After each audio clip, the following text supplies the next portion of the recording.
All right, today we're diving into a really strange and honestly powerful short story from the new Nobel laureate, Kang.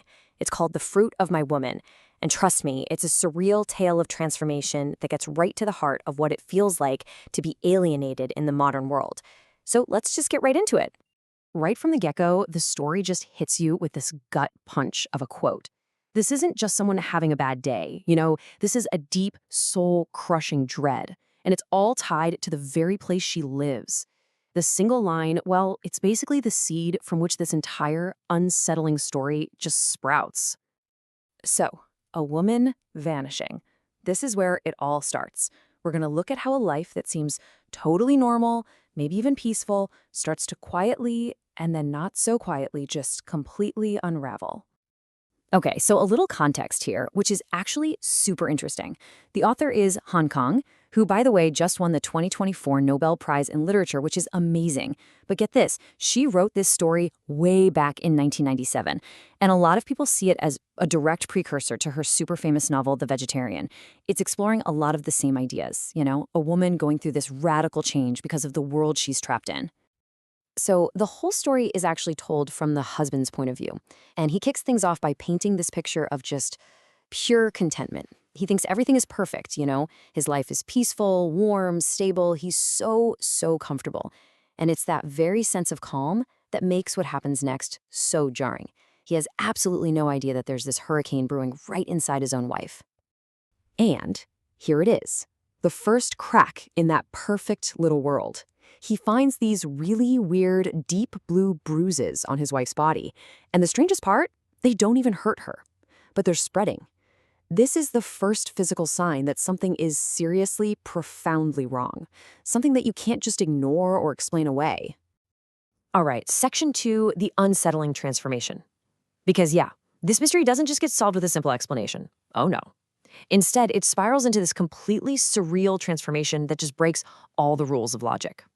And the speed of this, it's just staggering. I mean, we go from fist-sized bruises in late May to these huge, dark patches that look like leaves by early summer. She stops eating, all she wants is water and sunlight. And then, and this is the craziest part, her husband goes away for just 1 week on a business trip, and when he comes back, the final, unbelievable change has happened. And his reaction, this quote just says it all, doesn't it? It shows this massive communication gap between them. His wife is literally withering away, telling him she's in deep, deep pain, and he just dismisses it. He basically tells her she's being dramatic. He thinks it's all some kind of feminine overreaction. He is so not getting it, not even close. But for her, wow, it couldn't be more different. This is no song and dance. For her, this is a physical manifestation of a feeling she's had her entire life. This desperate need to just run away, to escape some kind of unbearable pain. So you see, her transformation isn't really an illness attacking her from the outside. It's more like an answer to this deep internal need to get away. So, of course, they tried the logical thing, right? They go to a doctor. And what happens? Nothing.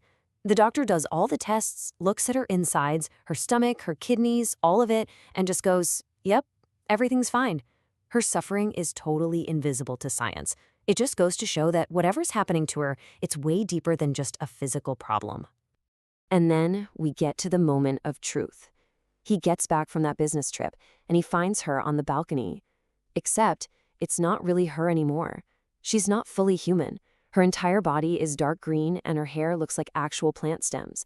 And she's just there, kneeling, reaching for that outside world she always wanted. Now, here's where it gets truly weird. Maybe the most unsettling part of the whole story. His reaction isn't horror, it's admiration. He gives her some water and her glittering green body just blooms like a plant that's been thirsty. And his first thought is, my wife had never been so beautiful. He's completely disconnected from the human tragedy here. All he can see is the strange, almost alien beauty of what she's become. So what on earth is all this about, right? It's pretty clear this isn't just some weird body horror story for the sake of it. No, this is a powerful, powerful allegory for what it's like to be alive and anxious in our modern world. To really get what Hong Kong is doing here, it helps to think about where this story fits in literary history. This isn't like one of those old Greek myths from Ovid, where a god zaps someone and turns them into a tree. It's way closer to something like Kafka's Metamorphosis. Remember the guy who wakes up as a giant bug? It's using that same idea, a bizarre physical transformation, to say something really critical about society, about feeling alone, and about family. There's also this really cool critical lens some people use for this story. It's called eco-ambiguity. It sounds a little academic, but the idea is simple. It's about this tension you see a lot in East Asian literature between sterile, man-made environments, like those identical apartment buildings she hated, and the messy, fertile, powerful force of nature. Her transformation is like that tension exploding into reality. So when you put it all together, her transformation is a critique of so many things at once. First, it's a rebellion against that crushing conformity of city life, all those identical buildings. It's absolutely a commentary on damaging gender norms, where a woman's real pain is just brushed off as idealism. It's about our massive disconnect from the natural world, the sterile apartment versus her craving for sun and water. And maybe most chillingly, it's about what happens when pain has nowhere to go, how it can turn inward and become a form of self-erasure. But here's the absolute key. From her point of view, this isn't a tragedy at all. We get a glimpse into her thoughts, and she reveals that becoming a plant, well, it's something she's dreamed of. It's the ultimate escape she's always wanted. For her, this is liberation. It's her finally breaking free from a world that was literally suffocating her. Okay, let's look at the end of this journey, the bitter fruit's legacy. So after this tragic, but also kind of liberating transformation, what's left? What's the final outcome? Well, her new life follows the rhythm of the seasons. As autumn rolls in, her leaves start to fall. Her body withers, turning from orange to brown. And then in one final, startling act, the spot where her lips used to be splits open. And out come a handful of small, hard, yellowish-green fruits.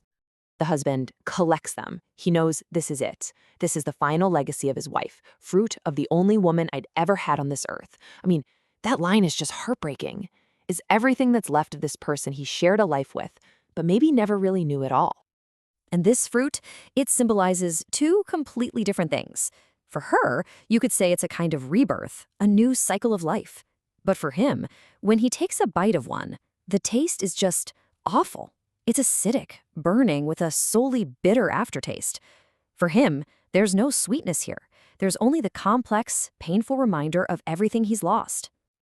And that's how the story leaves us, with this really uncertain, ambiguous act. He takes the fruits, her seeds really, and plants them in a dozen little flower pots. He sets them right next to what's left of her withered stem, just hoping, maybe, that when spring comes, they'll sprout, that she'll come back. Which brings us to the final haunting question that the story leaves you with. When a cage is all you've ever known, is a transformation like this the ultimate escape? Or is it just total self-destruction? Is this freedom, or is it complete erasure? And Hong Kong doesn't give us an easy answer. Just like the taste of that fruit, it's something bitter and complex that we're left to think about on our own.